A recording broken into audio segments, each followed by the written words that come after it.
This week's episode is sponsored by Retro Rockstar Custom Print Shop and Design. Music inspired designs based in St John's Market, Liverpool.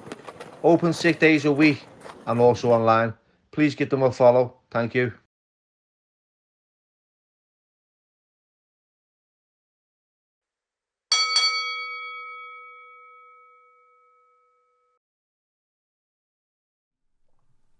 Hello everybody, welcome to the Billy Moore podcast, and today's special guest is former prison officer Lee Davies, who ended up on the wrong side of the door. So, how are you, Lee? I'm alright, bud.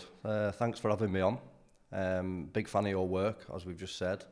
And it kind of all come together, obviously me meeting with Sam, watching your stuff. I just thought it was the right time to meet you, you know what I mean? I do appreciate what you're doing and different kind of guests that you've had on. Yeah. And for some reason, mate, I just had a good connection with you. I get the genuine feeling from it. So it just seemed the natural choice. And obviously done the one with Sam. I feel a bit more confident now about telling my story. Yeah. So hopefully now I can start to kind of do good stuff rather than just sit and wallow in it. Yeah.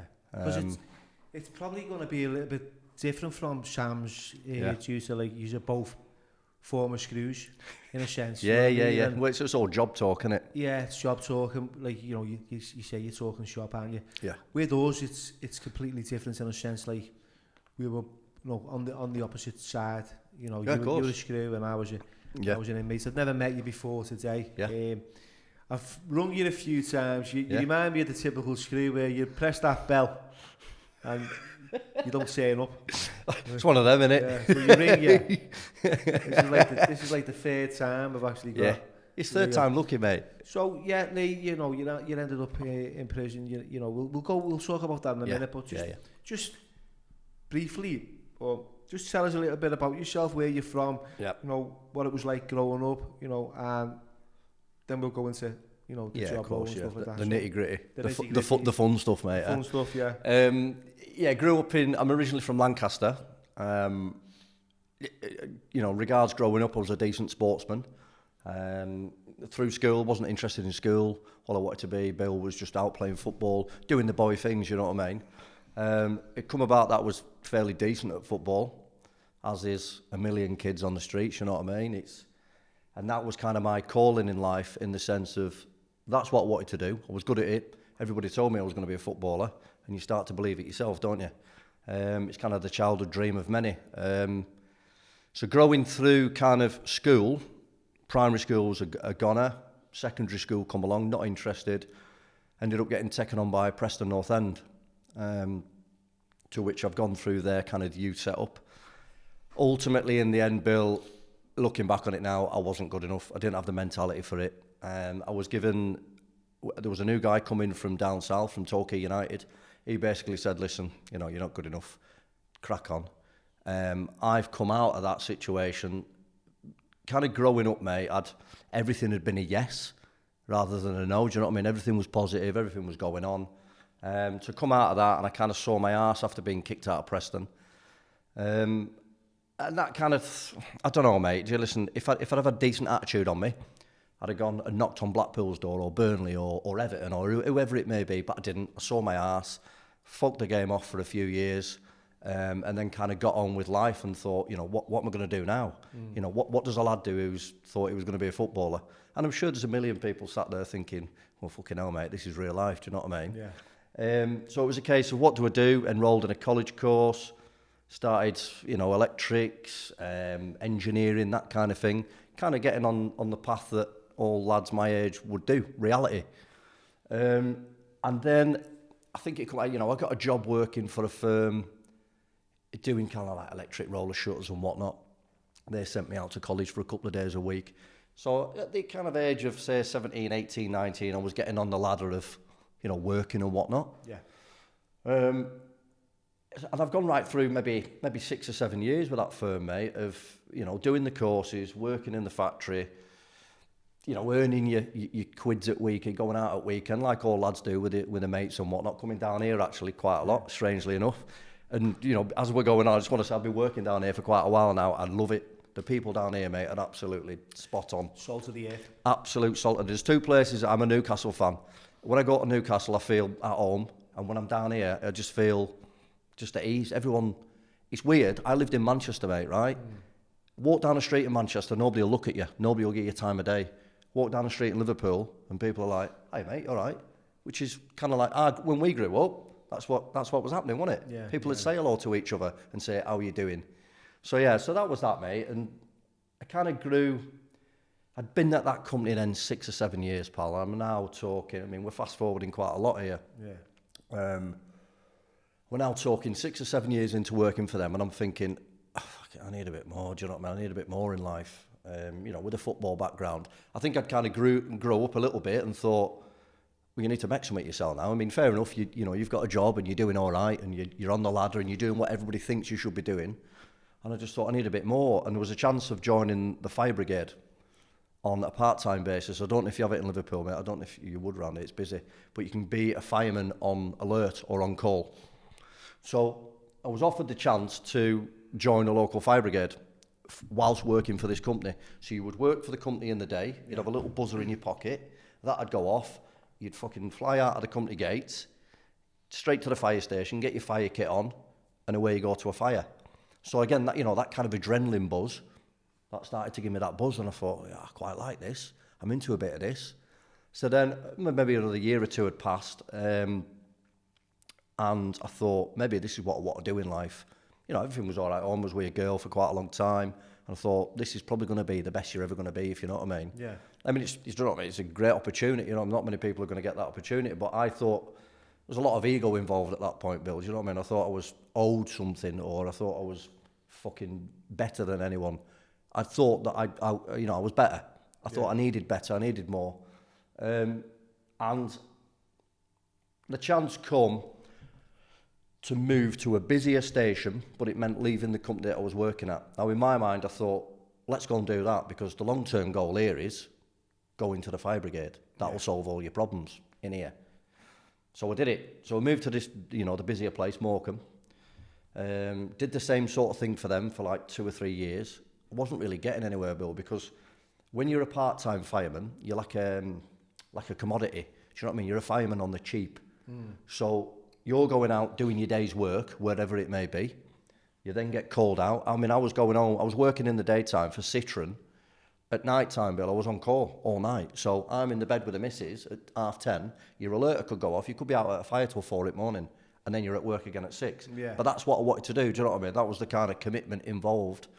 And I saw it as a way in, but it just wasn't happening. You know, every time I was applying, there'd be other numbers. So I've gone on holiday to, I think, where was it? Like Turkey on a cheapie, you know, like in a window. Remember back in the day when you used to walk past a fucking travel agent, you know, like a... You don't do that no more. On teletext, you'd be on teletext for like fucking an hour, wouldn't you? Waiting for page 4 to come round again, ringing up for a deal that was never there. No internet back then. yeah, exactly, yeah. So I've seen this cheapie in a window, and I thought, fuck it, I need an holiday. So I booked this holiday. It was like 100 quid each for me and the missus at the time. And we've gone on holiday to Turkey. And my phone's ringing. I get on holiday to Turkey. We get settled in, maybe a day or two. Let's say it was a Sunday. Yeah. Tuesday, my phone's ringing. My mum, are you all right? Yeah. Right, you need to get to Chorley for Thursday morning. I said, Mum, I'm in fucking Marmaris. How am I going to get to Chorley? Do you know what I mean? So looking at flights, and there was no way of me getting back. So it was a case of I rung the fire brigade and said, look, you know I'm on holiday. And now all of a sudden this has come about. Apparently somebody had dropped out of a course. If I could get there, I could have their place. And I just thought, I don't know about that. You know what I mean? Something a bit dodgy about that. So I've come back. Ed again, this is what I'm talking about. Mentality, shit. As soon as I get that no, or I think that something's... I mean, we're talking a good few years ago now. Yeah. My automatic reaction is, fuck you. Same with the football bill, same with the fire brigade, same with the whatever, because the ego's going... Got back home, spoke to her mum, now this is a key moment, her mum is a prison officer in Lancaster. At the time, I don't know if you remember Lancaster Castle. I've been to Lancaster Castle. Have you frequented the castle? Spent a bit of time in the castle. I think it was the last prison, right? It was the last prison I'd got released from, where, you know, I ended up like getting from that prison into a rehab in Bristol. Did you? Because there was a 12-step program going on in Lancaster at the time. Great fucking place. It was like a really fucking mad prison, like, you know what I mean? So we'll fast forward 2 seconds and then we'll go back. So Yeah. where I end up, fast forward, where I end up is pretty much a carbon copy of Lancaster Castle. Yeah. Down in Shrewsbury, but we'll come back to that. So yeah, she was a prison officer at the castle. Yeah. We're talking now, Bill, maybe, I don't know, 2007, 8, something like that. So I've come back off holiday, obviously my head's up my arse with this fire brigade thing, thinking, fucking hell, I'm never going to get in it. I mean, in the middle of all that, I was accepted I got offered a place up in Scotland. It meant me going out to the fucking Scotland, leaving everyone, again, isolated and all that jazz. I just couldn't be arsed with it. So obviously I wasn't that committed, was I? No. Do you know what I mean? So I've come back and her mum sat me down and said, you do know, you know, the prison service is recruiting. And I thought, fucking prison service? The fuck would I want to do in the prison service? You know what I mean? I don't look like a screw. No, I don't look like a screw, do I? I thought, nah, you're all right. Have that one off. 2 or 3 weeks have unfolded. And I'm now thinking, well, where am I going in my life, Bill? You know what I mean? I'm working in a garage. I'm going out to a few fires in the night time. I'm getting nowhere with it. She's then got on to me again. The missus has now got on to me. What do you think about the prison service? And I'm thinking, well, I'm obviously shit at football. Well, I'm not shit, but I'm not mad at football. I can't get a door into this fire brigade thing. Right, it's 30 grand a year. It's a pension. It allows you a car on your drive and all that jazz that you think that you should have because that's what society says. Yeah. So I'm thinking, I might look into this. Might have a little look at it. Anyway, application off. 2 weeks, 3 weeks again. It's come back through the door. Now, she said, listen, Lee, when you start your prison service recruitment, it could take anything up to a year to get in. Now, you know, in Lancaster, there's Lancaster Castle. The closest one to me is Lancaster Farms, which was, at that point, Bill, was... Being there as well. I was... What wing? It was... I can't fucking remember now. It's all changed. It was... I think they all had, like fucking names, like... They're all lakes. Like Windermere and... Windermere, Buttermere, Coniston. I was on Coniston. Was you? That was the shittest unit. Connie 1. That's right. I was on Connie 1, Connie 2. I've been on all of them. Windermere. What's the one at the far?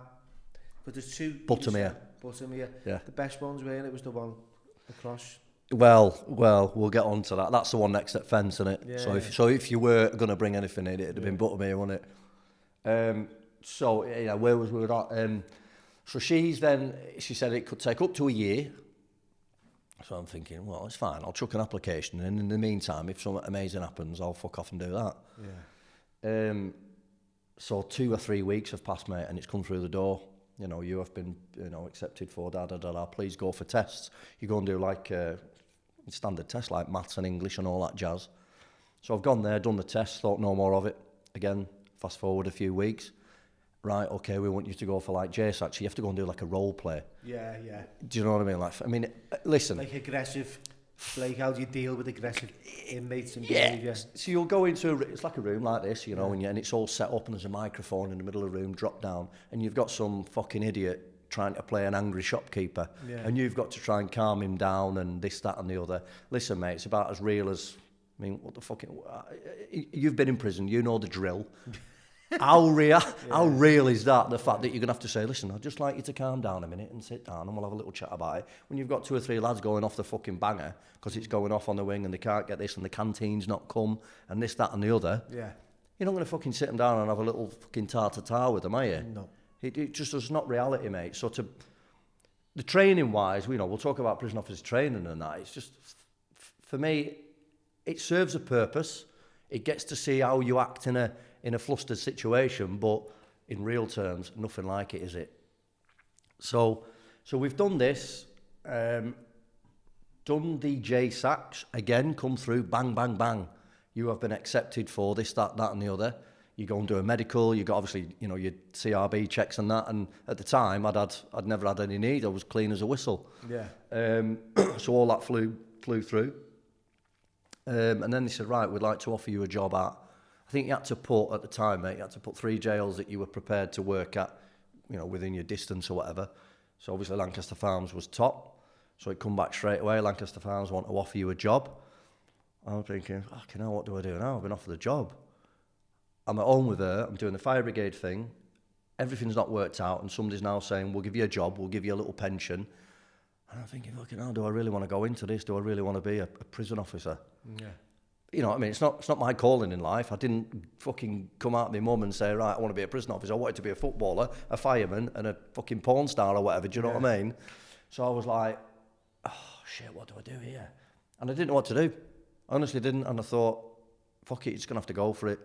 And I questioned it all the way through, and I thought, we're programmed, aren't we, to think you need to work, you need to earn, you need a decent wedge, you need a ken, you need a this, that and the other. That's what you need to do. So I just accepted it. And I went off to do the training and whatnot. And I'd be lying if I didn't say in the middle of it, I thought, I think you've made a wrong decision here, La. And it was, I don't know, mate. Looking back on it, I'd love to just change it. But then again, I wouldn't have got the experience that I have over the last 10 years. It's mad though, isn't it? Because once you're in there, it's like, I know I've been in prisons when there's fresh screws coming in. Yeah. And you're quite vulnerable. Yeah. You're quite naive. Yeah. And that's when you can target someone. Of course it is. And then you can train them. You know what I mean? So going in, is that where you went? Was that your first? The Lancaster Farms was the first job, yeah. So you go and do your training, exactly what you've just said there, and there's a poignant bit in this in a minute. So you go and do your training. Now ours was at Wymot Garth, which is in, like back end of Preston, innit? Yeah. One of them's a fucking nonsense jail, the other one's a Cat B maybe. So you go and do your training there, and you put in a classroom with 16 people, 16 other, from Tesco, from fucking Aldi and wherever. Yeah. And you're all sat there, and obviously you're thinking, okay, nowadays, the kids they're taking on, like Sam goes on about it, they're taking on like 21-year-olds, Bill. Oh, now I was 27, 28 then, and I was in the farms with lads who were 21. Big old rum lads. And I'm only 27. So if you look at that, I'm closer to them than what I was a lot of the staff. So that's where a lot of my issues kind of come, because you were closer to their age. Closer to their age. Yeah. And dare I say it, mate, closer to the mentality, because I was just a lad. I was just a lad who wanted a job with a pension. And what year was that, Lee? 2000. So I joined in maybe 2006. Yeah. What happened that we'll get on to happened in 2009. So I've been doing it 3 years. Yeah, because I was in Lancaster Farms. I'll tell you now, mate, it was about 1993 when it first opened. Yeah, right? Yeah, brand spanking. Brand spanking new. Yeah. 93, 94. Yeah. We went from Hindley. We moved from Hindley, Wales, to Lancaster. They talked about this new prison, and I was thinking it's miles away. And we went there, and it was great. It was great because it was new. It was different. They had done, I think, from that TVs era that you're talking as well. Was that? Yeah. So yes, from your era, I think then it was. Oh no, there wasn't tellies in the cells back then. Sorry. The water bin. Not that early, no. The water bin, but I think there was a lot more going on. 90s, I think they had things like mechanic shops, building shops, painting, decorating. They were providing a lot of things. It was due to the recent Strangeways riots, because it was 1989, 1990, wasn't it? Yeah. Around that time where Strangeways had wreaked havoc and caused the prison service to kind of have a good look at what they were doing, and things started to change, and there was a bit more. Then you got like the Ombudsman and Board of Visitors, and it was the time of GOADs back then as well. Order and discipline. I think there was decent. If I'm looking at it at my time, and there was still a lot going on in my time, as in when I'm talking about working there, there was a bit going on for the lads, but I mean, fucking going off what Sam says now, I mean, what's going on for the lads that are in the prisons now? Yeah, they're absolute jack shit, mate. They're behind the door for 23 hours a day, literally. Nothing to do, nothing worthwhile doing in there that's going to stand you in good stead when you come out. So you're pretty much just fucking locking a lad up for 23 hours a day with nothing here to do. You know as well as I do, the one thing that you hold on to is your mind in there. Yeah. You need something to keep you going, don't you? Yeah. So I think the farms back in the day was a decent place to be, in the sense of you could engage in things whilst you were there. It was new. There was a lot of new. Yeah. There was a lot of different things to. Yeah. I mean, it's still shit because you're fucking banged up, aren't you? But so we've got where was we at then? We was at training, weren't we? Yeah. So I've done the training, down in Preston, and then what they do in the middle of your training, they kind of send you back to the jail that you're going to work in for 2 weeks kind of integration. Now, like I've given you my background there, football, normal lad, out on a piss, in the fire brigade. You now go onto a wing where there's 80 lads that side, you know, like your Connie 1, your Connie 2, 80 lads that side, 80 lads that side, who were only 6 or 7 years younger than me at that point. I've gone onto that wing, probably in association, and I've looked at it and thought, fucking hell. And I've looked around, and there's two, I mean, I'm not fucking slagging her out, but there's 2 women there. One might be 65, the other one might be 8 stone wet through, and I'm looking at it thinking, if this goes off, what the fuck am I going to do here? Yeah. Literally. Yeah. I mean, what cubbyhole can I hide in here? Yeah. You know, I mean, don't get me wrong, I'm game, but when you're looking at that and you think, wow, just fucking wow. So anyway, that had gone on. I mean, that was the first thing in my mind that said, this ain't for you, mate. This is not good. Do you know what I mean? This is not an environment for you. So yeah, we've done the 2 weeks kind of training there, and you toddle around and you follow people around, and you know, this is the gatehouse and this is the canteen and this is that. But that thing in my mind thought, I've gone on that wing that night, and there's Lancaster Farms, as you know, as I've said, is, I'd say 40% Liverpool, 40% Manchester, or lads from that area. Big gang culture in that era, I mean, as there probably was at any point. Yeah. I noticed that, and then 20% are lads that are just fucking from wherever, that are just mingled in the midst of it, and if they get caught up in it, they get caught up in it.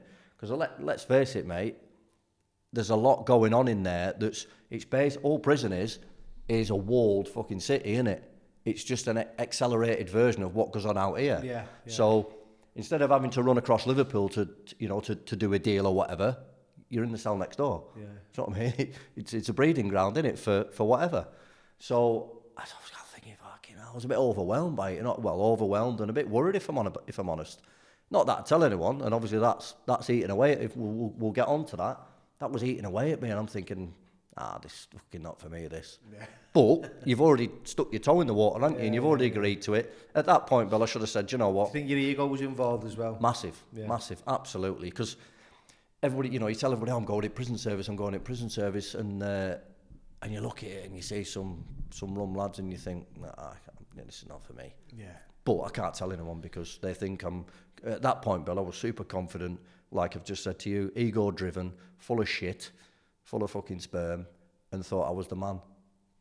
Quite clearly not. Yeah, no, see that prison, I went in there like I said, 93, 94, and it was probably 93, and it was violent.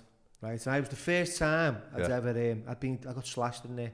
Did you? Right, I was fighting with this firm from Blackburn. There was the riots, Blackburn riots or Burnley, right? A lot of Asian kids come in. There was an argument with a few Scousers, and this kid has come up behind because there was posts. Remember the posts? Well, there's posts. Yeah, there is. So we'd get I remember going for my breakfast. We used to get our breakfast and sit at these tables, and there's this kid that's come. The little 4 tables that are This kid's come behind me, up behind a post, and he's cut me from behind, right, stolen on me. To be fair, right, before he punched me, didn't feel a thing. You won't, it's because it's so quick. Turned around, and I've got on top of him, managed to get on top of him, and blood was just pouring from me onto him. I thought he'd hit me, and he'd bust my nose or something. And before I knew it, the bell's gone off, and I'm getting ragged. That's as quick as it goes. Yeah. Shit back stick, you're gonna do that in front of screws, then you're gonna get, the bell's going, and you're gonna get rescued. So it wasn't let's go on a pad and have a straightener. No, it was just a shit back stick. Just a dirty shit. And I got a scar. Is that what that is there? Yeah, right across my chin. Yeah, it was. Yeah, so no, exactly.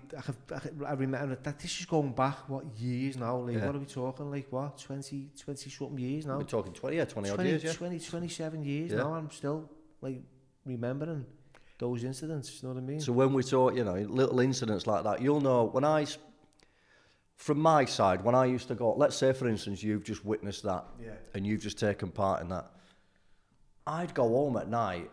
I mean, I'm not saying that kind of shit happened every day, of course it didn't, do you know what I mean? That's bad shit.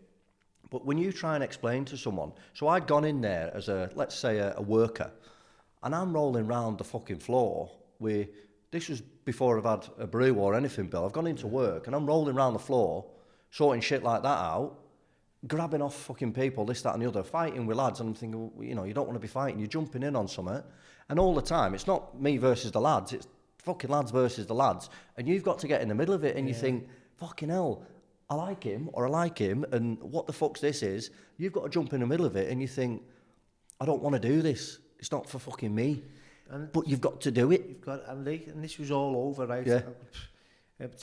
All over a packet of chocolate biscuits.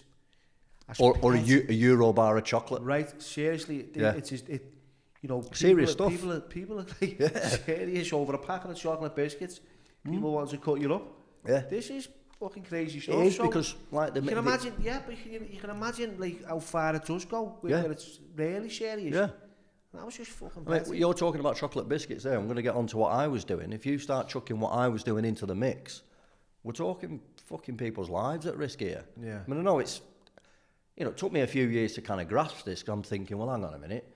Of course I fucking did wrong, mate. I mean, Jesus Christ, in every way it was wrong. And I'm thinking, well, you know, these lads are, you know, they're taking drugs outside. And listen, Bill, I'm not fucking impartial to it. Do you think you were just justifying like everything that was going on? You've seen it, you witnessed it. Was the staff in there just turning a blind eye and letting it go and just going, just let it be? Well, no, I don't think so, because I've literally... Not yourself, I mean, yeah. Inmates themselves smoking cannabis and taking drugs, and, you know, was it easy? Because I always... They were...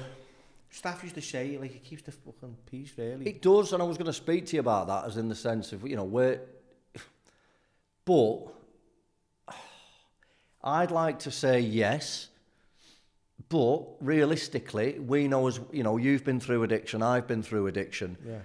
There is no stop to it, is there? As in, you know, you can go and get as much as you want, but you'll always want more. Yeah. So whether then it would be calm on the wing, but then someone would want more, so then they would go and take whatever, someone else's. Yeah. Exactly that. There's never enough. So there's violence following. Exactly. So there's something in me that says it might calm the whole place down. Would it calm the lad? Because I've been in there. I've been through addiction, and I know that you'll do anything to get what you want. So would it calm someone down for it to be readily available? I don't know. But then look at the other side of it, the fucking violence that it'd cause. Because like you say, as soon as we get to 2 o'clock in the morning and you've done all you want to do, you're on to him next door, aren't you? Give me yours. And then there's problems. And you know, the lads who are in there, they're not withering flowers. They're going to go around and get it. So I don't know where we sit with that. But yeah, I don't think it'd work. Not in a prison environment. Maybe in the street, possibly, but I don't know. Not in the prisons, I don't think. So how did you find it? So you've been working at that prison now, Lancaster, for 3 years, haven't you? Yeah. What was did you start getting comfortable and really? Yeah, to back that up, mate.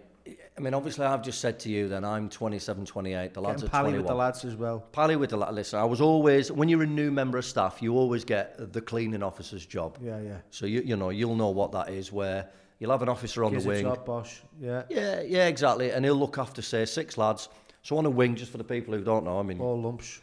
Oh, yeah, usually lads who can look after and who will police the wing for you to a certain... You know, lads who've got something about them. Like they always throw the big lads on the shavy, or the lads who've got something about them. Exactly. Because, you know, it's easy to intimidate someone. Of course it is. Meal times, you know, the biggest problems are canteen, meal times and gym. Yeah. So if you've got a problem within that, you want your 6 best lads on the wing that can probably tell someone to fuck off. If they want an extra portion of chips, they're going to say, get to fuck. Do you know what I mean? And kind of, they're almost, because like I've just said to you, if I'm on a wing with a girl who's 65, 8 stone, and there's me, I want lads, technically, who can help me. Yeah.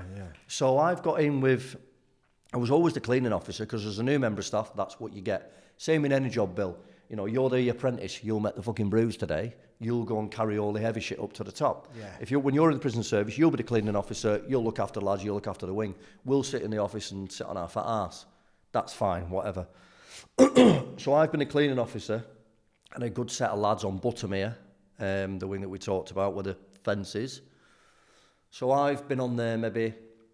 So when I first joined the Farms, Bill, it was a split site. I don't know if it was when you was there. It was YOs and juveniles. So you had half the prison that were only up to like 18, and then half the prison that was 18 to 21. after a year of me being in the prison service, it changed to all 21s. So everybody, you know as well as I do, when you're a young lad, the difference between a 16-year-old and a 21-year-old is like night and day, innit? Hairy balls. Fucking hairy balls, fucking hairy chins, fucking biceps coming out of biceps. And so it's like, fucking hell, everyone's 21 now. They were all fucking rumheads, you know what I mean? We've got big firms round here. We've got big firms in Manchester. They're all 21. So again, it just adds to that. I'm on a wing now with a 65-year-old and an 8-stone bird. You need your good lads with you. And naturally, you're going to build a rapport with the lads, aren't you? Yeah. You know, let's have it right. I'm a people pleaser. I'm a nice lad. I'll get on with anyone and I want to make everyone feel all right. To my detriment back in the day, but nowadays, that's a good thing. Back then, it wasn't, because I was weak.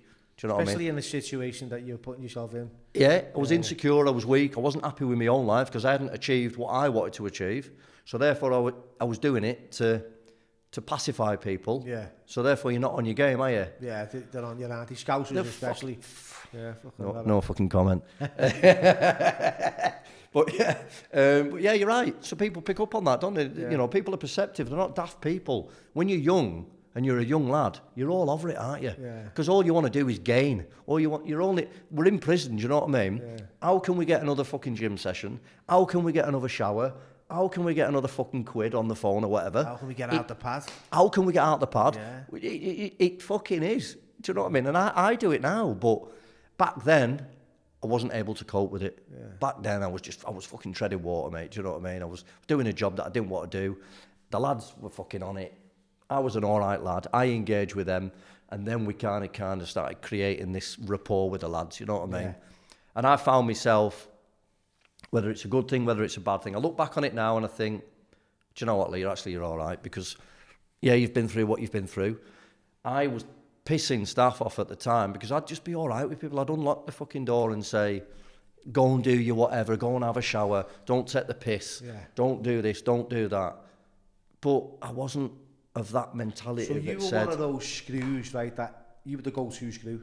The go-to screw, yeah, mate. And there's a go-to screw in every jail Yeah. Right, there's always one who'll go like, yeah, lads, yeah, you can have an extra shower or well, get on the phone. And you start developing that relationship of like, you won't go to anyone else but them. Yeah. And then you feel obligated all the time because you're in that position. It becomes like, if you say no, it's like, why are you being a fucking... Yeah. What's going on for you there? Yeah, and then, you know, you don't want to kind of have that reaction. Just a people pleaser, Bill. Do you know what I mean? Just like if I was on the street... Is basically, it's a form of abuse. People don't realise that. No. Like when you people please, you're doing it. You're not even saying. You're not like valuing your own feelings. No. No. You as long as they're okay, you're okay. Yeah. Know what I mean? Exactly that, so mate. You're abusing yourself, basically. You are, mate. And to go in that job, I mean, if you can pick a job that you wouldn't want to be a people pleaser in, fucking hell, be a prison officer, wouldn't it? Yeah. So again, it goes back to me saying, why the fuck did I ever accept that job? Yeah. Because even now, you know, in the street, I'll see you in the street. Any room that I go in, the people that I meet, there will be a decent vibe. You know, there's always banter and there's this, that and the other. And to go in, looking back on it now, mate, it was the worst environment I could have got myself into.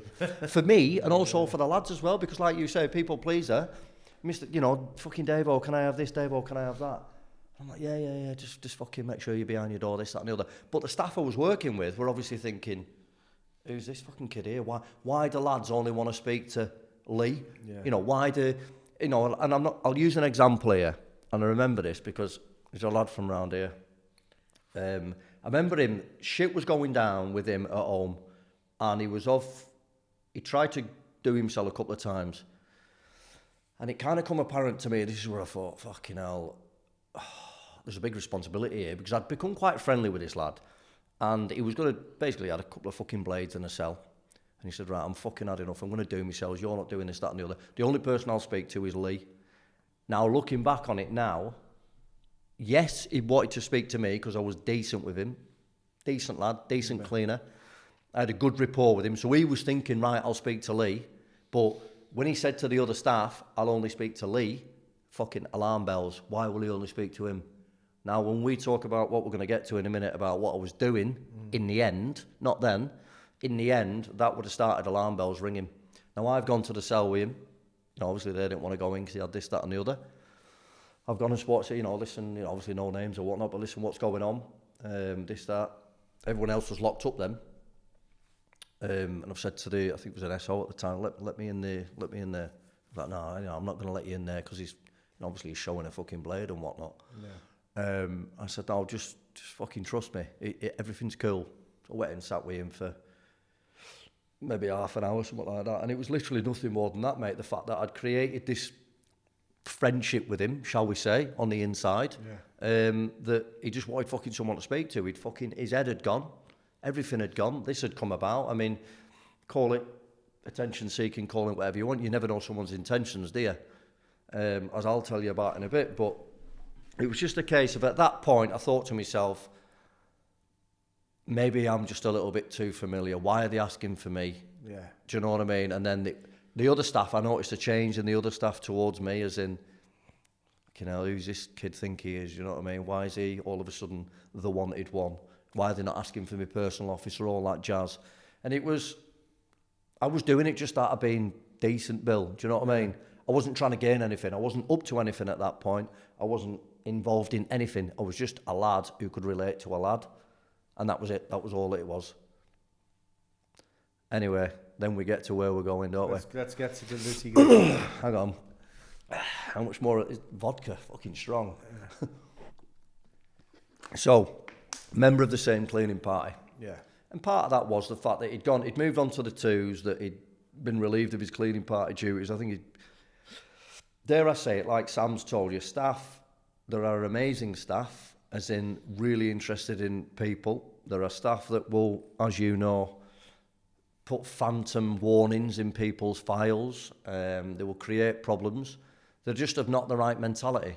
It's the same in any job, Bill. You get good electricians, average electricians and shit electricians, don't you? Same with the prison service. You get people who are in there who are genuinely interested in the lads, who know that the lads are in there through whatever. Listen, we're only one step away from being in there, aren't we? As I know. Yeah, definitely. So something had come about where he'd gained a couple of warnings and whatnot, had been removed from the cleaning party. That had maybe triggered the problems and this, that and the other. So we've then gone on maybe, I'd say 3 or 4 months after that. We've got a cleaning party of 6 lads, as you know. On the wings, on the spurs, you come out and your cleaning lads are usually in the first 3 cells on the left. I've been going about doing my cleaning officer duties. I've gone into a cell. A lad is from this area, or certainly with this area's accent, shall we say. Again, no incriminations. Yeah, he appeared to be from Liverpool. He appeared to be from the north of England. Yeah. So yeah, I've gone in there. There's a couple of lads in there, and they said, "Can you go and have a word with such and such?" And I've gone, "Yeah, not a problem. Why? What's up?" Again, this had happened with the other lad 2-3 weeks previous, whatever. Yeah. So I've gone in. There's a lad there in bits on the, his tears and all this shit. And now I know that, like I've said on Sam's, I know that his dad wasn't well. So again, coming about what I've said to you there was a reel about me at that point. There's an emotion about me. There's a relation to the young lad. And he said, this, that, and I need to speak to my dad. This is going on, that's going on at home. I've got no money on me. I've got no money in my canteen. I've got no money on my phone credit. This, that, and the other. So I've just told you what I've told you. My life at home, because now I'm hating that job, Bill. I'm fucking sick of it. I don't want to do it. I'm going to work every day. I'm rolling around the floor with 21-year-old lads. I feel fucking horrible doing it. I feel a fraud. I'm not happy with my life. Yeah. I'm fucking seriously on that at home. I'm going home at night time. Straight away, bump. Without even thinking about food. Cat's not been fed. I'm fucking like that on the red wine. Do you know what I'm saying? Just bum, bum, bum, bum, bum, bum. Red wine, done. That's going on. He's come in to me. He said, I need to speak to my dad. This, that. I need you. Please, will you bring me a telephone in? What? A fucking telephone? And it's fucking key, innit? It's just... It's straight on, don't do you know? Exactly. So, you know as well as I do, all the months leading up to, I mean, I can laugh about it now, but all the months leading up to it, there's been tests everywhere, aren't there? Yeah. Because clearly I'm not right for that job. Yeah, definitely. So there's been tests everywhere. So he's gone, I need to speak to my dad. And I knew his dad was ill. Yeah. I'll give him that. I knew his dad was ill. Right, I need you to bring me a telephone in. This, that. Fuck off, mate. Give it a grip. So I've gone off, back onto the thing. Are you all right? Make sure, can I get you anything, this, that and the other? I've gone back in, still in the same state. I've got 400 quid for you. This kid said this to you? This kid said this to me. The guy who said, you know, my dad's this, that and the other. Yeah. He's got no money, by the way. He's got no money on his canteen. Got no He's got 400 quid. Yeah. But he's got a 4 ton waiting for me. Yeah. But no. So he said, I've got 400 quid for you. And will you please just bring me a telephone in so I can speak to my family, da da da da da. Now, when I say that, obviously I wasn't right in myself. Yeah. I'd lost the plot, didn't like my life, wasn't getting on with her, struggling financially. Because when you go in, you're not on 30 grand. But that's no excuse. Listen, I'm not making excuses. Absolutely not. Obviously a little bit fucking fucked off with myself for ending up in this situation. And he's gone, I've got 400 quid for you. Will you just bring me this phone in and you know, we'll say no more. So, again, I think an hour or two had gone on. I've gone off my business. I've come back in, same situation. Begging me, and I mean, begging. And I'm like, fucking, something must have twigged, and I've gone, right, I'll do it, but that's it. Straight off cat. And now I'm thinking, I'll do it. I'll do it. Yeah. Exactly the same as everything in it. You know, your mind is then tricking you, thinking, well, I'll do it because, and I'm going to justify it because someone's put a figure in your mind. Yeah. Now, I only earned at that point, say, 1,200 quid a month, 1,300 quid a month. When someone puts a figure in your mind and you think, well, do you know what I mean? That's a week's wage or whatever, and da-da-da. So I was qualifying it, but in my mind thinking, well, I'm doing him a good turn here. Yeah. Because I'm taking him a phone and his dad's ill, his family's ill, and it just so happens that I've got money in my pocket. I mean, how ridiculous is that, 400 quid, when we think about it now? Yeah. You know, when we talk about what we're going to get to, 10 years worth of whatever, it doesn't matter how much money you've got. You can put thousands, hundreds of thousands on it. From what I've lost after it, 400 quid, I mean, how stupid's that? Yeah. You know, same with a lad on the street who's going to go and do something on the street. 400 quid, mate, for the next 2 or 3 years of your life. What is the fucking point? But you don't, when you're fucked, you don't know, do you? No. You don't know. So I've done it, I've agreed to do it. So we've gone, I've then walked out of there and thought, oh shit, what have I done here? But then part of me thought, 400 quid. Because you've got to meet this guy's connection. Right. Yeah, so I've said, right, well, how's it going to happen? I've been given a little piece of paper with a mobile number on it. Ring that at 6 o'clock tonight. Now I was on a day shift bill, so I would have finished at say 5. So I've gone out the prison with this, you know, telephone number on the thing. I've walked out of prison and I thought I was smart at that point. So I thought, haha, don't use your mobile phone. Go to a pay phone. Go to this. Go to that. So I've gone to a pay phone, rung this number. I ate such and such. Yeah, we're in Lancaster now. You know, we'll meet you at, you know, say Junction, whatever. I was like thinking, fucking, I started to shit myself, and I was thinking, fucking hell, what have I done here? I've gone from football to fire to prison to now accepting 400 quid to know, ultimately in the back of my mind, I knew that it was going to end up in tears. Yeah. But at that point, I didn't know what the fuck was going on. Well, all the drinking in the background as well. The drinking, the fucking, I mean, I'm not going to lie, I was a prick, Bill. I was going out fucking partying at weekends. You know, I had a missus, I was going out, getting on with other women and that. All because of that. And the ego said that you are more than what you think you are. I'm a shitbag. At the end of the day, I was a shitbag. So I've agreed to meet him at this hotel. I've driven into the car park and I'm thinking, fucking hell. Now I'm thinking, fucking hell, is this a bit of a ploy? I'm starting to get paranoia now, thinking his 3 lads going to get out of this car and fucking do me in. You don't know, do you? You think like that, wouldn't you? But at that point, I'd lost all concept of what was right, what was wrong. Well, I've pulled up next to this car, you know, I'm in my little fucking car, and you pull up and you kind of wind the window down. And I've looked across, and I think it was 2 or 3 lads in a car, it might have been 2 lads. And they were like, are you Lee? Yep. And just fucking literally chucked this thing at me. And like, you know, a lot of notes rolled up and just chucked it at me and said, right, see you in a bit. So I'm sat in a car, there's a fucking mobile or a package been chucked into my car. I've got some rolled up notes and I'm sat there in this car park thinking, what the fuck have I done? I can't go back now. I can't go back. Because now I'm getting scared. Now the paranoia and the scare, and I think, shit, if I go into that jail tomorrow and I haven't got it, what's coming? Because I didn't know I was dealing with Bill. I mean, fuck me. There could have been anyone. I was just bulletproof at that point, or I thought I was, but I wasn't. I could have got involved in a hell of a lot more than what I did. But so anyway, we've gone home that night. Obviously, everything hidden in the car, as you do. Gone into the house, dunk, dunk, dunk, dunk, dunk, fucking red wine. She's thinking, fucking hell, what's going on with him?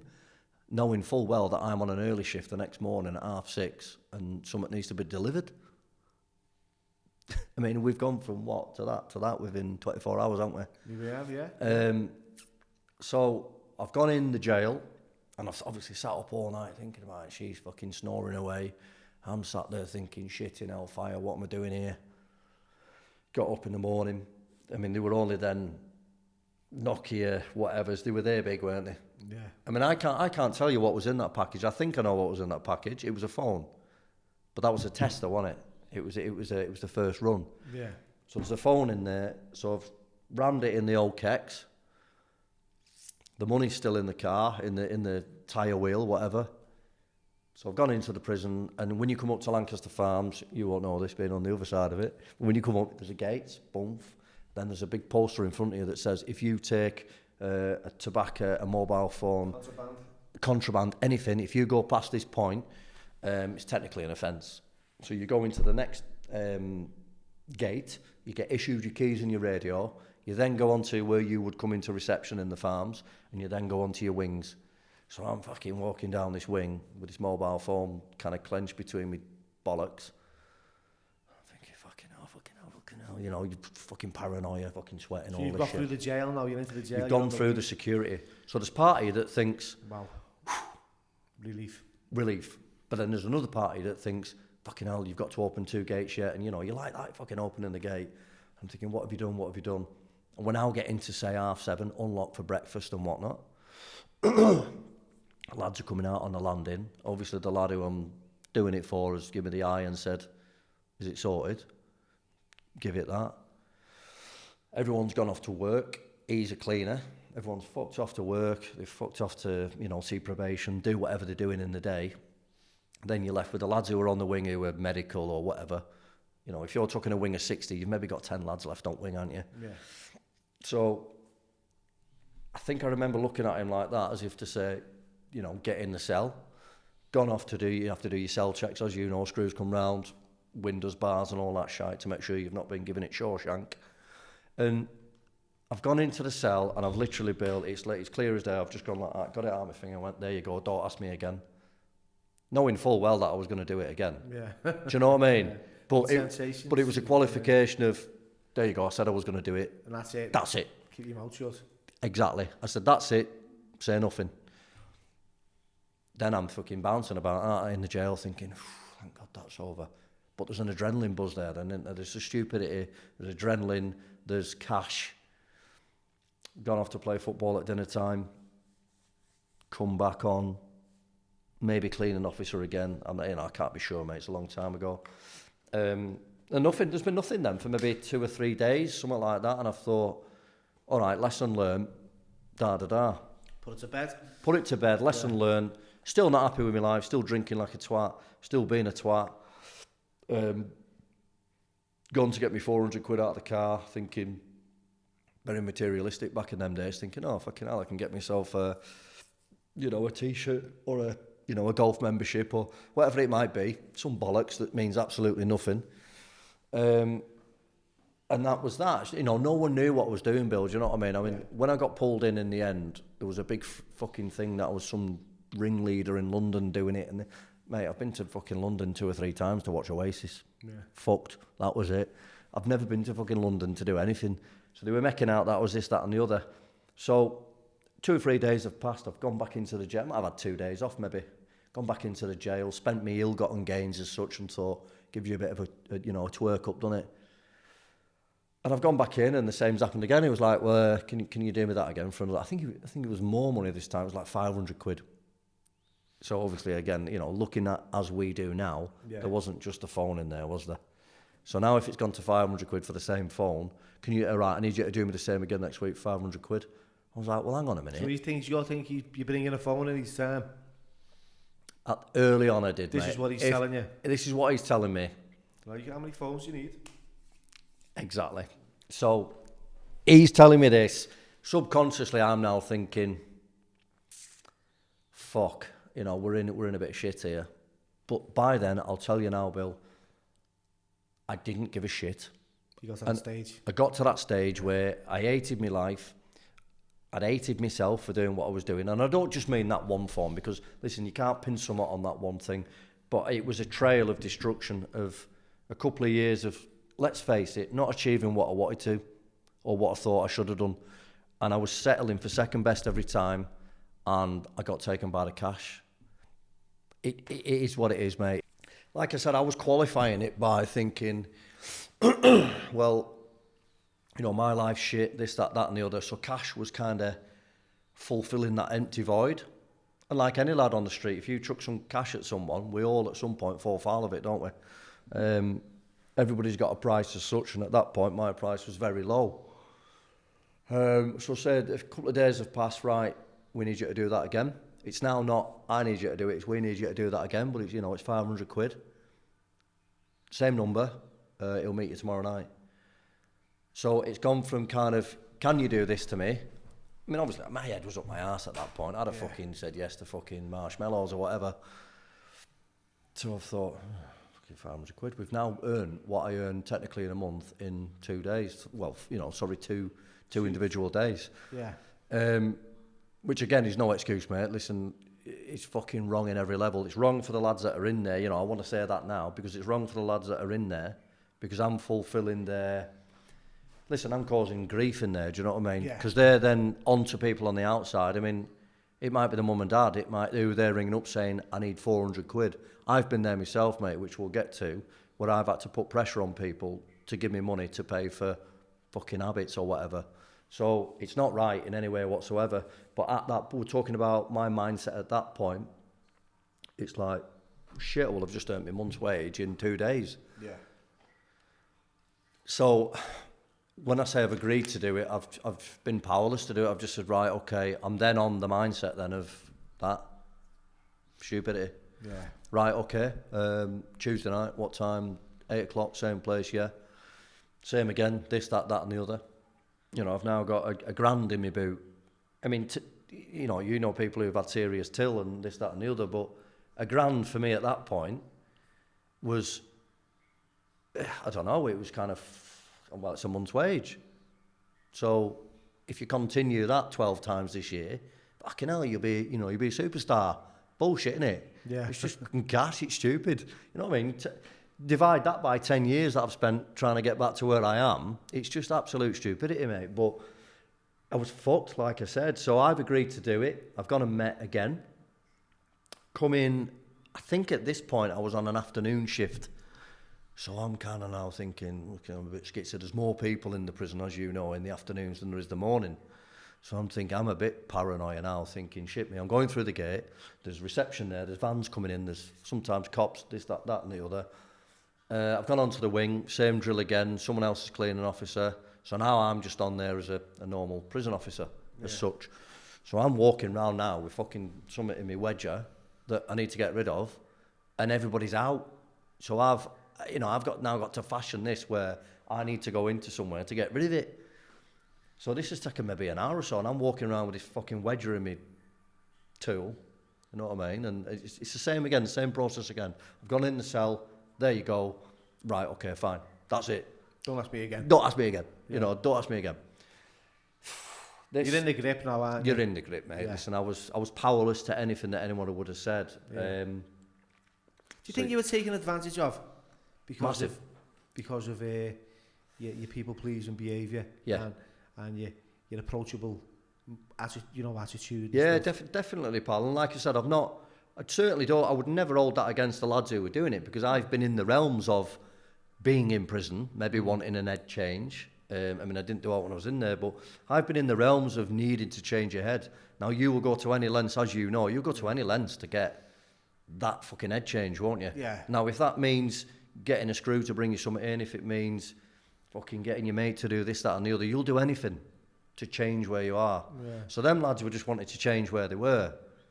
Did you know what you were bringing in, though, Lee, at that time? When was it that you found out? Right, so maybe I'm going to fast forward now. We'll fast forward, mate, maybe, this is going on 3 to 4 months. So you were regularly bringing contraband into... Contraband, yeah. Yeah. Same drill. However, about maybe after 4 or 5 times, I clocked on that I mean, listen, mate, fucking hell, we can all smell fucking weed, can't we? This, that and the other. So I started to take a bit more of an average interest, and albeit it was the same price every time, I knew that there was cannabis in there. As in, I could smell cannabis. I don't know what else was in there, mate. Listen, it could have been anything. I'm not going to lie to you. I don't think... Back in them days, you know, I mean, someone said on Sam's podcast, it was a few ex-prison officers at the farms have been kind of negative and said it was this, that and the other. Listen, lads in them days, we're talking like 19, 20-year-old lads. The kind of, shall we say, the need was more cannabis, steroids, you know as well as you know, lads in jail want to be bigger, they want to be juiced. Yeah, steroids, cannabis, that, naps and all that jazz. I can't say for certain, mate, because I never touched the packages. I didn't have anything to do with it. I just received something from someone and went, there you go.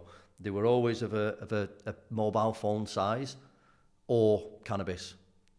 That's all I'm going to say. But I can't say for you that I know what was in them. But I believe it to be... I mean, what I got caught with was cannabis and telephones. So how many times did you actually bring in contraband? I mean, this could have been going on... I mean, we're talking it was going on maybe a year. A year? A year. So you were getting like £500 every drop.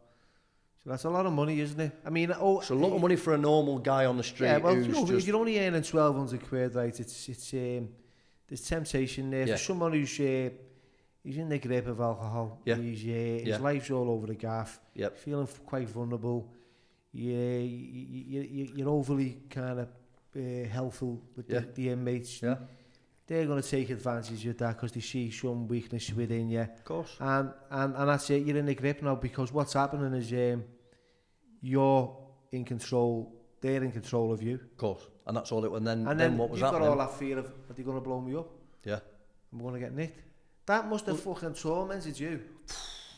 You say you don't give a fuck, but that must have tormented you at the back of your mind, thinking, fucking hell, this is a big thing. Because then you become, like screw boy. Then you become, you know that you're in the grip of it all. You know that, technically, if they say, Lee, I want a shower, and it's one of the lads who you're in with, shall we say, and they say, I want a shower, what a phone call. If you're then questioning yourself thinking, fucking hell, well, technically you shouldn't, but I'm going to say yes because I don't want you bringing on top what I'm up to. Yeah. I know, you know what I mean? And like I've said, where it goes wrong really, Bill, is they're not asking you, they're telling you now. Exactly.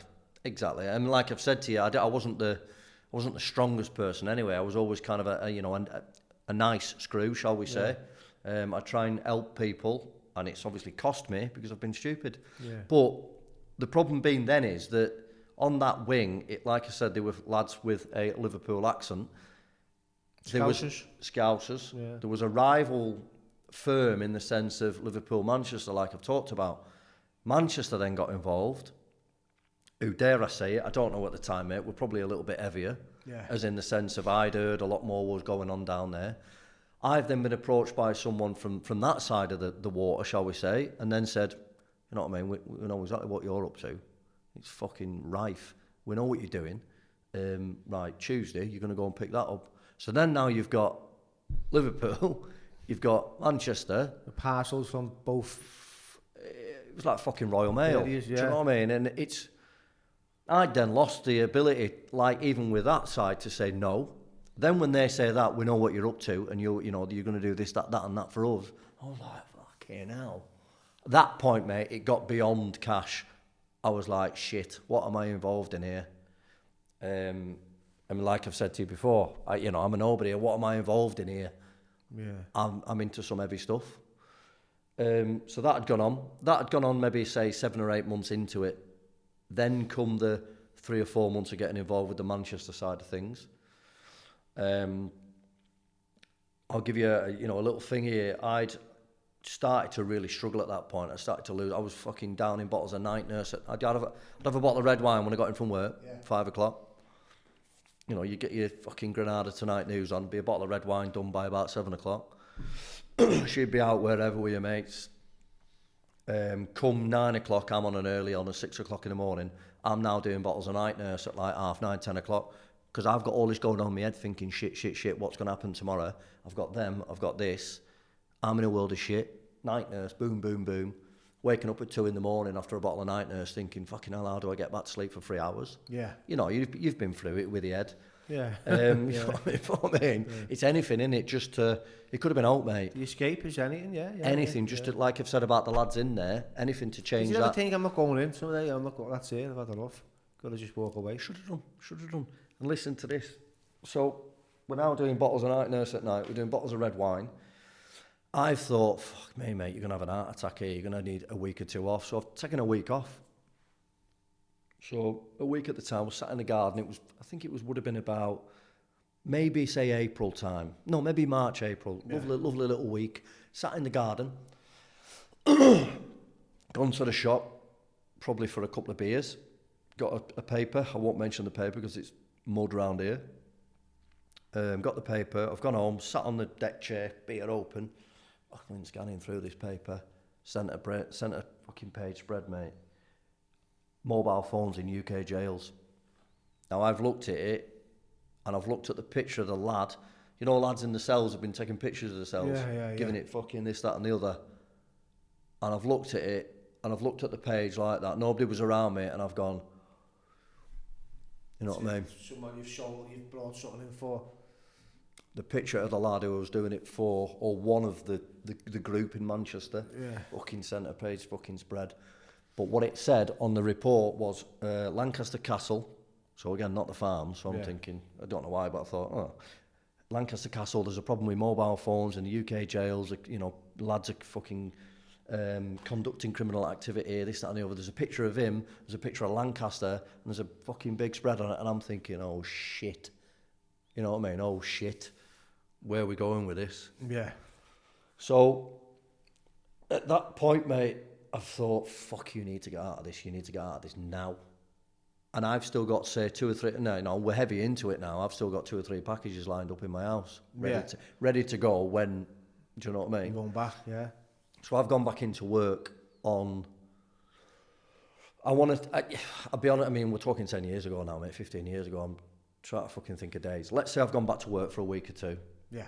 After my week off. I've gone back in and I've seen the lad on the wing and I've looked at him and said, have you fucking seen the newspaper? Are you taking a piss? I mean, who the fuck was I to say that when I was doing what I was doing, you know? Are you taking the piss out of me? Yeah. You know what I mean? Walking on like that. So I've said, I presume you've seen it. And he went, yeah. I was like, right. Any chance? So anyway, I've got 2 or 3 packages at home. Now I'm now thinking, right, get out quick. Over the next week or 2, I think I've took one of them in. Then I had 2 packages in my house and I've took another one in, say, the day after, thinking I don't know what I'm going to tell, because at that point I was with my missus, my mum and dad, who obviously got a keen interest in what I'm doing. I'm thinking, I'm going to tell them that I'm going to leave this job. What I should have done, Bill, is just gone, I can't handle the job. I'm not strong enough. Yeah. I'm fucking weak and I can't do it anymore. That's what I should. But again, the ego, right, what I'm going to tell them, I'm going to go and be, I don't know, a fucking astronaut or whatever. So the last package, listen to this. How fucked up is this, Bill, right? The last package. Should have been on an early shift. They have what they call like a super early shift. Yeah. So you go in, before all the lads get unlocked, you go in, you pretty much look through the act documents and all that jazz, see what's gone on the wing. I've gone in and I've thought, fuck it, right, I'm going to change it to a super early shift. This is the last? The last. The last parcel? The last. Things go fucking south after that, trust me. Now, bear in mind, no one knew. When I was doing it with the lads, they would say, right, we need it on this, but it wouldn't. I'd do it when I felt comfortable. So if they thought it was coming in on a Tuesday, it'd come in on a Saturday. Again, thinking I was ahead of the system or ahead of the game. So the last, I've changed to an early shift. It was a package of, I think off the top of my head, like 2 more, but it was a big old package. 2 mobile phones and some cannabis, maybe, I don't know, 6 or 7 ounces of cannabis, something like that.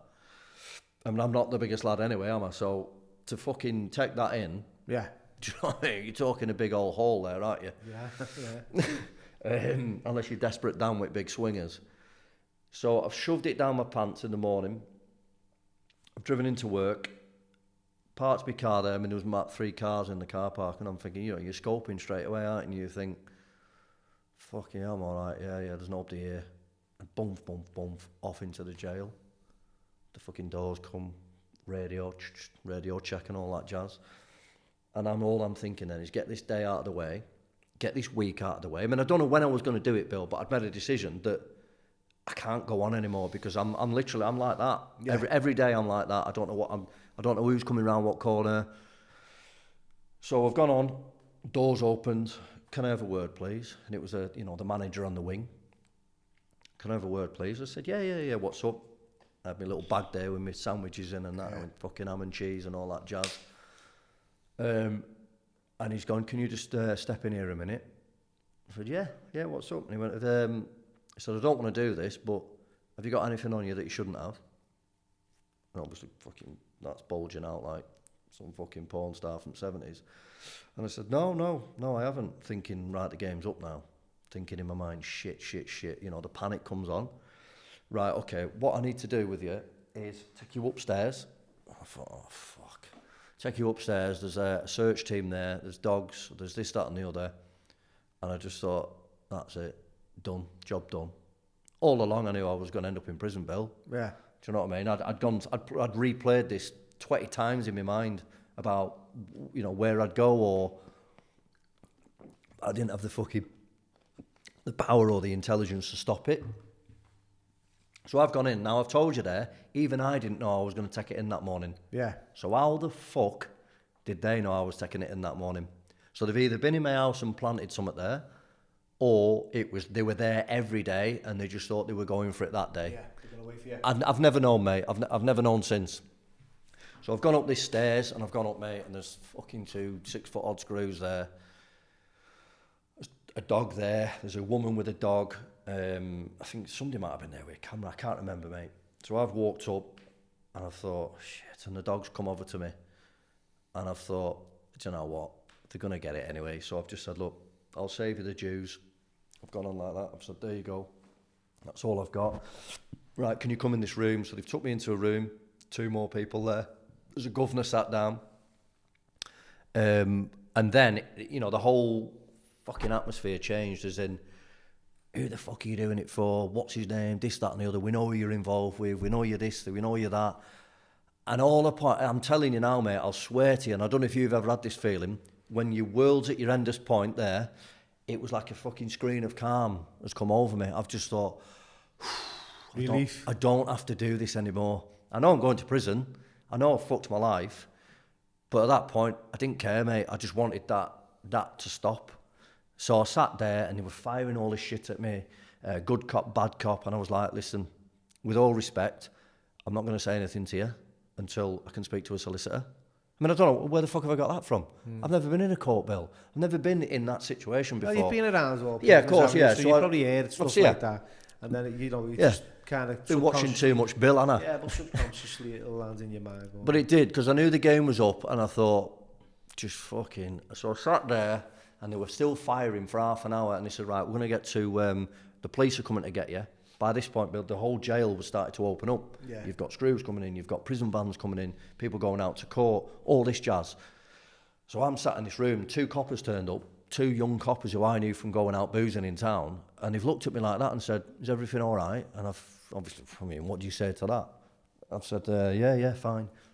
Obviously somebody's filling me in what's going on. I said, right, we're going to take you out into the yard. We're not going to put cuffs on you.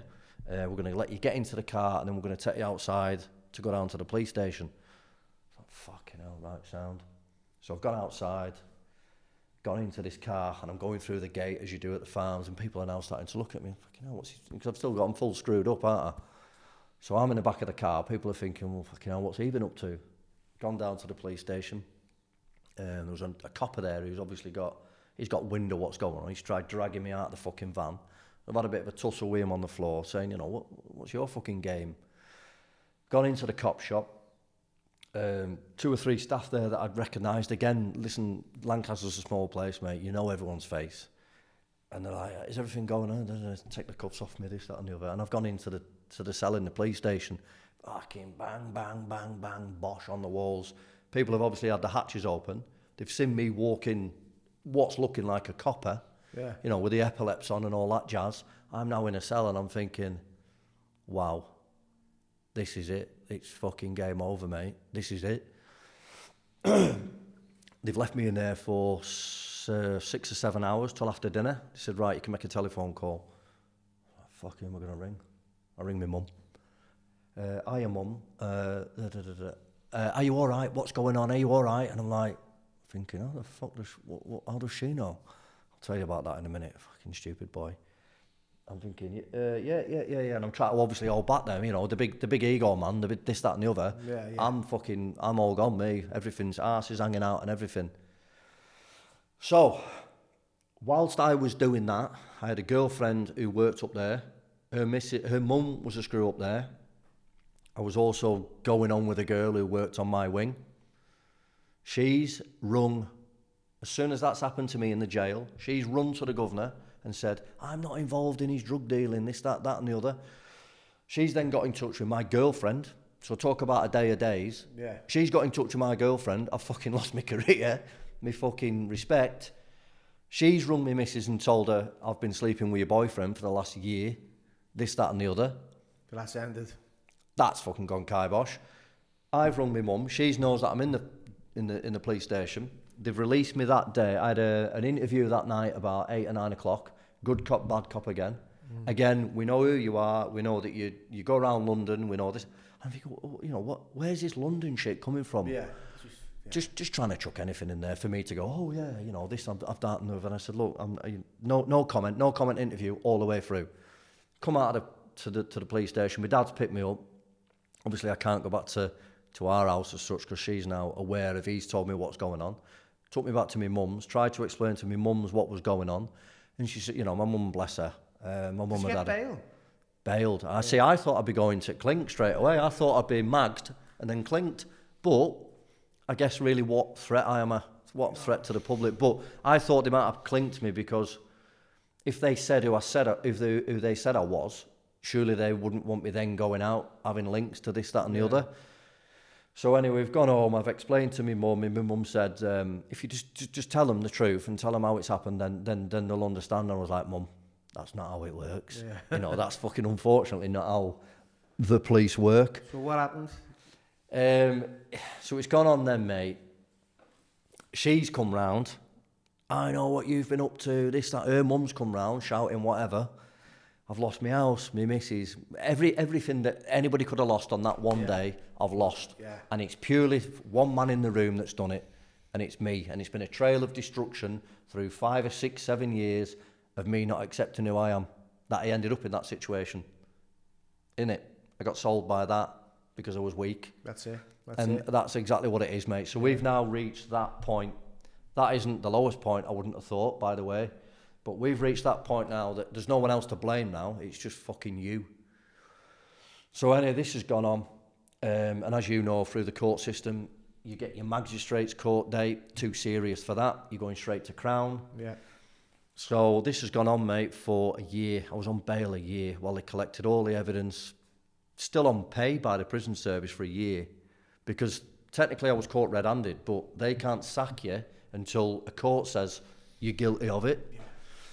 So I'm there, I'm sat with, 1,200 quid a month, sat with 24 hours a day, sat with my own fucking pity, self-pity, guilt, anger. What does anyone do when you start doing that? Start getting bang on the drink, even more so than what I was. Found drugs, as in, I'm not going to lie to you, Bill, when I was younger, if there was a festival on or there was a thing on, I'd have had an E or whatever, as is everyone in our era. Yeah. Everyone's touched it in some way, haven't they? So then, instead of using our brain as we know, you look for something to kind of fulfill the void. So it was alcohol initially through the day, then it'd be cocaine, then you're back to alcohol again in the morning, then you're on fucking... and it was just a vicious cycle of a year on bail of just getting fucked up. And I mean fucked. Sat crying in a room, you know, with a bottle of brandy, or whiskey at that point, with a fucking big bag of cocaine, thinking, well, I know what's going to happen to me, but that's making it feel better. Then I'll do a bit of that. Just burying it. Just bury it, just because I knew that ultimately the person that had caused all this was me.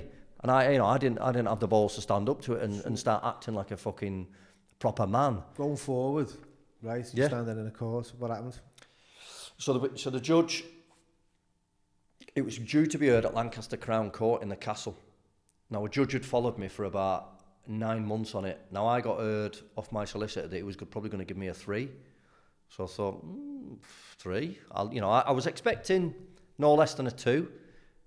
3, yeah. 4, shit. 5. I could have got up to a 6, but with what I got caught with, I was expecting maybe 3, 3.5. What did you end up with, Lee? 4. 4 years. On the nose. 4 on the nose. Now so that's 2-8. Was it 2-8 back then? No, just a straight 2. So you done 2 years. But you know as well as I do, when you touch 4 years or in that era, it becomes, instead of going off your record, let's say it was 3 years, 1 day less than 4 years, it's off your record coming out of prison, getting back into society, it's off your record within, I think, 4 or 5 years. When you do a 4 dead on, you're looking at fucking 7 or 8. To wait to come it off. Exactly. So what was, right, this is, I know we haven't got much longer because the thing will run up, but we'll cover this pretty quick, right? What was prison like? Did you go on the numbers? Did you have to go on the numbers? So they wouldn't put me. So I got tried in Preston Crown Court. Now, obviously, the natural choice there would be Preston Prison. Yeah. I was sat in Preston Crown Court till 8 at night, mate. They didn't know what the fuck to do with me because, as you know, prisons are like hotels. They've got to have someone sign you in. Yeah. So when the governor says, I'm not accepting him because he's this, that, and the other, he's a celebrity, he's a high-profile prisoner, he's this, that, and the other, nowhere would accept me in the north. The only place that would accept me is Shrewsbury. Now, Shrewsbury at that point, like Lancaster Castle, is half numbers, nonces, and half lads who are probably hiding from fucking Birmingham or whatever. Yeah. So I got thrown in there. I was there about 10 o'clock at night, mate. I fucking turned up, and I was like, what is this all about? I'm 3 hours away from home. I got given, like I've said, fucking 20 cold chips. And I was like, wow, man, this is my life for the next... What was the screws? How did they see you? Because it was that late at night, I was only met by 2. And they didn't know? They knew, I think they knew who I was because they'd been ringing round all the jails in the afternoon saying, right, this lad's now been sent. I mean, they must have known that I was going to get sent to prison. So you would have thought they would have had it sorted, wouldn't you? But I was still on the fucking road at 9 o'clock at night, mate, in the back of a fucking meat wagon. Being on the road, lad, that's horrible. Sat there and, thinking, shit me, where am I going here? What? And now my mindset is that I'm going to walk into a jail, people are going to think I'm an ex-screw and I'm going to be battling straight away in reception. That's your mindset then. You go into animal mode, don't you? Yeah. I don't know how I'm going to be perceived. Although I was doing what I was doing, at the end of the day, I'm still a screw. Yeah. So who's not going to stick one in me when I get in there? You don't know, do you? And all that paranoia is going on in your mind. So I get there, and obviously the prison officers are not too keen with me because they know what I've done. So it's a case of, right, there you go, up to the 4s, and I got put in with a lad who was on the 4s, who was a cleaner. I mean, how mad's that? Being a cleaning officer to being in a cleaning cell. So I've gone in the cell, and he sat at the back of the cell, and he looked a rum lad. And I've at that point, Bill, I'd been on holiday to Egypt the week before because I had a stay of execution with the courts. So I was tanned up to death, you know what I mean, looking like some dickhead. Gone in the cell, and he sat at the back of the cell, with a cigarette and that. And I thought, oh, fucking hell, here we go. Does he know who I am? Does he not? And I'm thinking, is he going to do all that shit's playing out in your mind. Yeah. I've gone in there, with 2 plastic bags, with your skids in. Yeah. I've gone in the cell, and he sat there and he went, all right, mate, in a Brummie accent. All right, mate. I said, yeah. He said, how did you get on? I thought, fucking hell, does he know who I am? How did you get on? I went, 4. What for? And I thought, what do I say here? What do you say? Fucking, I don't know. Helping all that. The truth? No, I just said, at that point, I just said drugs. I did the standard story in prison, innit? Yeah, drugs, mate, yeah. And he went, right. He fucking knew who I You was. didn't have any And drugs on you, is that what you're saying? Yeah. No, So I always ask anyone who comes back from court, have you got any? You got a parcel there? Like? Oh, fucking hell, mate. I mean, I wasn't of that. If I'd have been savvy or it'd have been that mindset, I might have done. But so he sat there and he went, "Do you want a brew?" I thought, "Fucking, do I want a brew? Do I not want a brew?" Yeah, I'll have a brew. Yeah. So I sat chatting with him for I don't know an hour or two. Now you know as well as I do, in them cells, they're fucking 6 foot by 8 foot, aren't they? There's a bed, there's a shitter because it's an old jail, and there's a sink. Now I'm thinking, you know, obviously he's on the bottom bunk here. I'm going to have to get on the top bunk. Well, what if he gets up and sticks one in me? You go into ultra paranoia. Yeah. You know, I'm not seeing him as a lad anymore. I'm seeing him as a fucking threat. Yeah. I'm thinking, fucking hell. And obviously then we start and we're talking till maybe, I don't know, 1 o'clock in the morning. You know, where you from? All right. And then, you know, in jail, I've got a northern accent, but in like a Brummie kind of jail. Well, what are you doing down here? Well, I don't know. I've just come straight from court. Because people click on, you know, lads are savvy. Lads are savvy thinking, you know, if you with a Liverpool accent turns up in fucking Newcastle, they're going to think either this kid's a nonce or he's on the dodge. So how did they find out in the end? Listen, 2 days into my sentence. Now I've gone, first day, gone down the servery, this, that and the other. Yeah.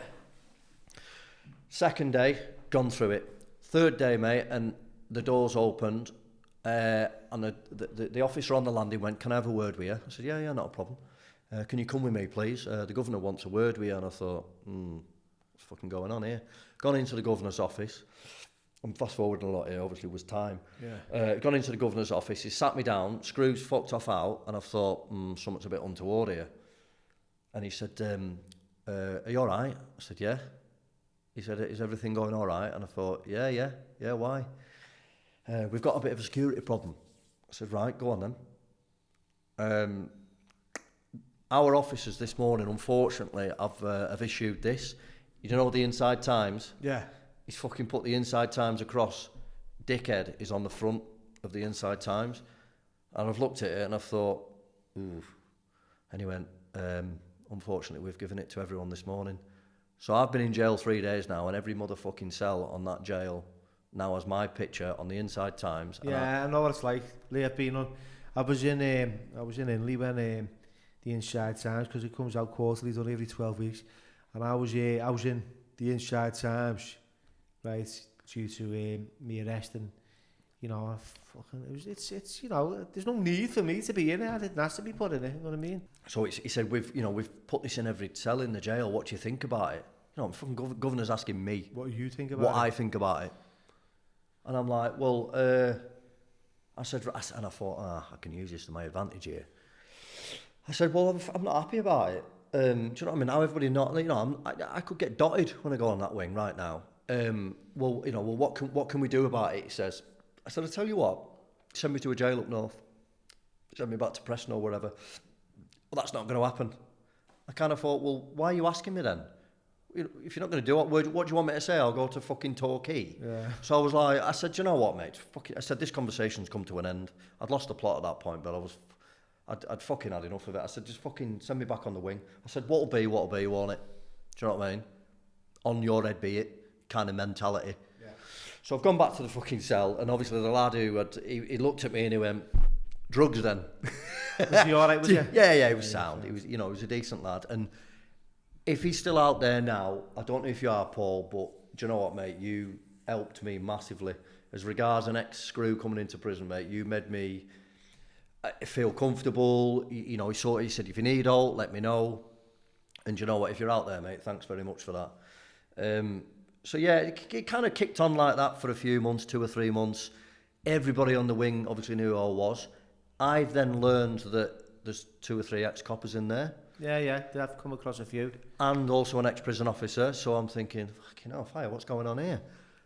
Plus as well a lot of wrong-uns. You know, there's no point going into that, mate, is there? But that's uncomfortable, but you know, you deal with it. And I got to a point of thinking, fucking hell, I'm in jail now. Just adapt. I'm here for two years. You know, you initially go in there.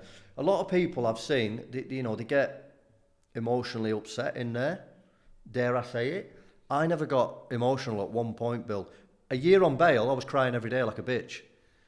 After prison, crying every day like a bitch. But when I was in prison, it was like, boom. You know what I mean? It's like a shutter come down. Yeah. You know, you have to become something, don't you? You have to kind of find that inner strength to say, fucking hell, this is me, this is what I've done, and you're not going to have me off. You know, I mean, you know, I can't find my way out of a paper bag. I'm game, but how did you manage? Did you end up going to a Cat D? Eventually, mate. Yeah. I mean, I did a year in closed conditions. Straight away at Shrewsbury, I had a bit of trouble getting to a Cat D because obviously the staff didn't have a positive view on what I'd done. Yeah, obviously. Yeah. But I eventually got a Cat D, and they said, "What Cat D do you want to go to?" My initial Cat D is Kirkham, so I'm thinking now, 20 minutes from home, town visits. I can go and see my family, my mates. Nah, you're not going to Kirkham. We've told you this before. You're not going back to your own area. I'm thinking, for Sudbury, did you end up in Sudbury? Sudbury. Fucking what a rum old shop that is. Did you like it there, no? I was sound as a pound there. Yeah. But a very quick story is, and this is what ended me in Sudbury. Yeah. So I'd been in Sudbury. Have you seen Sam's thing or not? No. Right. So I've gone to Sudbury. Now there's a copper followed me from Shrewsbury. Yeah. 2 coppers didn't want to go because they obviously were worried about what would go on in a Cat D. Yeah? Yeah. 1 lad has come with me on the same bus, and when we've got to Sudbury, they've put us both in the same pad. An ex-prison officer and an ex-copper. Now, have you been at Sudbury? No. It's a rum old gaff, mate. You don't fuck about in Sudbury. There's some rum lads there, obviously Birmingham lads, a lot of Asian lads, all separated. I've got there, he's followed me into my cell. I've been there 3 or 4 months, to fast forward a story. I've been there 3 or 4 months, going out to college now, because you do a lay down. Have you been Cat D's? Yeah. So you do your lay down period. Yeah. You know, you tick all the boxes, you'll fucking say all the right things. You get your rottles, your town visits, you then home leave, which is what you want to get to in it. That weekend home is like phenomenal. In the middle of all that, I've enrolled myself on, because I thought when I come out of prison, I can't be a fucking prison officer, can't be a footballer, can't be a fireman. I'm now a criminal. Yeah. Technically, let's have it right. What the fuck am I going to do? I know what, I'll go back to electrical. Enroll myself on an electrical course in Sudbury going out to Derby College. In the middle of all that, you work in the hub with the lads. I'd got a job like in a little an information centre, helping lads with applications. Obviously, I had a background in that, helping lads with applications, court paperwork, anything like that. I'd help them 2 or 3 days a week, and then I'd go and do my college course. I'm sat in my cell one afternoon, open the door, and it's the 2 Scousers, open the door, and I'm thinking, oh, fucking hell, here we go, what have I done now? You know, you get that feeling, don't you? Let us come in. So I've opened the door, and I'm thinking, okay, I'll smash one and make kettle. You know, that mentality again. Stick kettle on. So I'll put kettle on and that. Right, the lad that you share with is an ex-copper. And I'm thinking, well, I kind of know that anyway, but it's not my business. It's not up to me. I just want to get on with my sentence, do my course, and fuck off out of here. The lad you share with is an ex-copper. And not only that, he's an ex-drugs copper. He's been having drug dealers off. And I was like, right, sound, right. We don't want you to be in this fucking billet tonight because he's getting that. Yeah. We like you. We know you're an ex-prison officer. Because Cat D, Bill, people go home at weekend. I can Google the shit out of you at weekend. Yeah. I can see exactly what you've done, where you live, and what your mum's name is. So that you come back into prison after your home leave, you know what everyone's done on that wing. Yeah. It's fucking natural, innit? Yeah. It's natural. We all do it, don't we? I do it. Yeah. You Google the shit out of people, don't you? So, 8 o'clock tonight, make sure you are not on this billet, or else we don't want you involved in it. Just get off. So I'm thinking, fuck. Now I know this lad has got a missus, he's got 3 daughters. So then comes the moral dilemma, doesn't it, of, fuck now, I know that he's going to get fucking done in tonight. Fucking hell, what do? I've got a college course. I've then, listen, Bill, I've gone, just fucking grow up here. I've gone to the screw and said, right, here, I need a word with you. Right, okay, come in here. Right, something's going to happen on this bill here tonight to him, because he's an ex-copper. No names, no nothing. I said, I've just been past it, do you know what I mean, anonymously. I said, but I don't want that to happen to him. And in fairness, the lads, if they had done it, they'd have been looking at another fucking whatever, wouldn't they? Yeah. But my moral compass at that point took over. I didn't have one for the last 5 years, Bill, because I was doing what I was doing. But my moral compass took over and said, I don't want to see someone's dad stabbed up through me shutting my mouth. Yeah. So I've gone, blown it in the water to them. We've then been put in the block. He's come in, because he's a driver out from wherever, he's come in, not a word to me. I've told him what's gone on, not a word to me, as if to say, you know, cheers mate, thanks, fuck all. And we'll speak about that in a bit. But absolutely nothing. And I'm now thinking, I've just fucking lost my college course. It's going to set me back. What it did, it set me back 2 years, Bill, because when I come out of prison, I had to re-enroll because they changed the qualification. Yeah. I had to re-enroll. So what I've done on that day, by being, let's say, a good Samaritan, I've fucked myself up for 2 years. But that wasn't my mindset. I just wanted to do it because I don't want to see you get hurt or whoever. That's gone on. We've been shipped up to Kirk Leviton in the northeast. Fuck, you know, what a hellhole. As in, there was much going on at Sudbury. You go up to Kirk Leviton, I just saw the last 4 or 5 months of my sentence out, mate, sat in my cell, literally rotting, because there was nothing going on. I had a bit of grief with staff up there, which we haven't really got enough time to go into, but I had a lot of grief with staff up there, not lads. There's always time for the part 2, Lee. Yeah, there's always time. There is, mate, and like I've said to you before, this is probably 50% of the story, because what we're going to talk about, hopefully, in part 2, is more what you do coming out of prison, you know, and the kind of mental side of things. But staff up there were, shall we say, really not in favour of what I'd done. There was a few shenanigans going on up there. I'm going to tell you a funny one now, though. Lancaster Farms, I was a prison officer, yeah? Cleaning officer. 6 lads under my wing as such. I've gone to Kirk Leviton. I'm walking across the yard 2 or 3 days in. Mr. Davies. You know when you hear that and you think, fucking hell. I've kind of turned around like that and I've gone, all right. And it's a lad who was a cleaner for me, who was in Kirk Leviton. How fucked up is that? He's behind me in the dinner queue. Mr. Davies, no, how are you getting on? All the lads want to know, are you all right? Yeah. And I'm like, yeah, I'm sound, mate. And he went, how's it been? And he said, I'm in cell, da-da-da-da-da, come down for a brew. So I went down and had a brew with him, but how weird's that? The full cycle. So yeah, it was a strange situation, mate. So let's go forward now before we finish, because I've really enjoyed this. And I wish I could go on forever, but I know where the batteries are going to go. Yeah. What's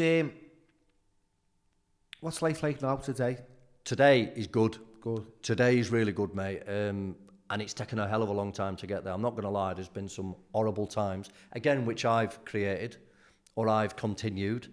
All to do with what we're talking about, the guilt, the loathing, the mental side of things, just punishing myself, but in turn punishing family, friends, fucked everyone off in my life. So life's good. Life's good. So, right, we've come to the end. Yep. Unfortunately at the moment. Is there any pearls of wisdom? Any guidance? Anything you'd say to a young Lee? Yeah. Coming through those doors? I always say this. Yeah. And this doesn't apply to anyone wanting to go in any services or anything like that. Obviously, you've known my story now. The only pearl of wisdom, mate, is listen, don't sell yourself out for that quick buck. Stick to knowing what you know. Don't sell yourself out, mate, because we all get tempted by, whether it be sex, drugs, cash, whatever. Yeah. Fast forward 10 years, guys, it really isn't worth it. I've told you about the money I made for a year. Say $1,000 a week, let's call it. It's taken me 10 years to get back to where I am. So you divide that by 10 years, it's fucking less than minimum wage, innit? For what? To ruin people's lives? That's it. Do you know what I mean? To put lads in jeopardy, to put me in jeopardy, family in jeopardy. Trust me, it's just not worth it. Don't do it.